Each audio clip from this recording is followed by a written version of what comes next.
Quais são os fatores que influenciam o escoamento em uma bacia hidrográfica? Nós vamos ter duas classes de fatores. Uns associados aos fatores atmosféricos, notadamente a precipitação e a evapotranspiração, que são como se fossem duas forçantes que condicionam o que vai acontecer na bacia hidrográfica. Então, são os dois fatores atmosféricos que vão definir a evaporação e a precipitação.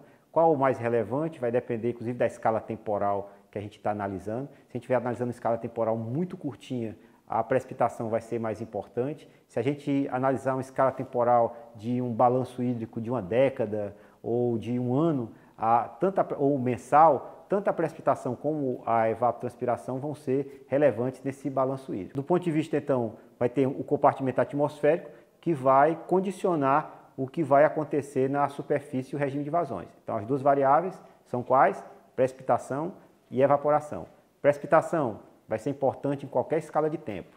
Evapotranspiração vai ser importante em escala de tempos mais longas. Quando a gente estiver fazendo um balanço hídrico de um mês, de um ano ou de uma década, a evapotranspiração ela vai ser muito relevante no balanço hídrico. Basta lembrar que aqui no Ceará, em torno de 80% do que precipita evapotranspira.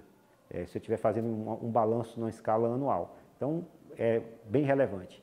Se eu estiver numa escala de poucos minutos, o que evapotranspiraria seria muito pequeno, a gente até chegar a desprezar. Então, essas duas variáveis atmosféricas que condicionam o escoamento, elas vão condicionar dependendo aí da escala que a gente está analisando. E na superfície, a gente vai ter duas classes de ações. Algumas associadas a fatores naturais e outras associadas à ação do homem. Quais são os fatores naturais que vão influenciar o escoamento? A área da bacia, a forma da bacia, o tipo de solo.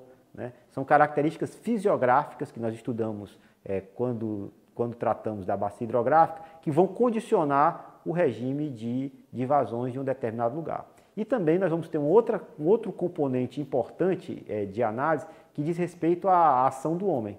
Essa ação do homem ela vai modificar e vai definir um novo uso e ocupação do solo, que aí vai modificar inclusive o padrão de infiltração e de escoamento superficial. Além disso, a humanidade também ela constrói infraestruturas de recursos hídricos, como são as barragens. As barragens vão modificar o padrão de ocorrência temporal das vazões de um determinado rio. Ao pegar, por exemplo, e armazenar o volume que chega em uma cheia e depois, quando as vazões são mínimas, ela liberar uma vazão associada, uma vazão maior do que seria a vazão mínima natural do rio. Então, a barragem, canais, a construção, por exemplo, de obras de irrigação, a existência de cidades, vão utilizar a água e vão modificar também o padrão de ocorrência das vazões dos rios. Então, vão existir essas ações associadas à intervenção do homem na construção dessas infraestruturas hídricas que modificam o padrão de ocorrência, que modificam o padrão de ocupação do solo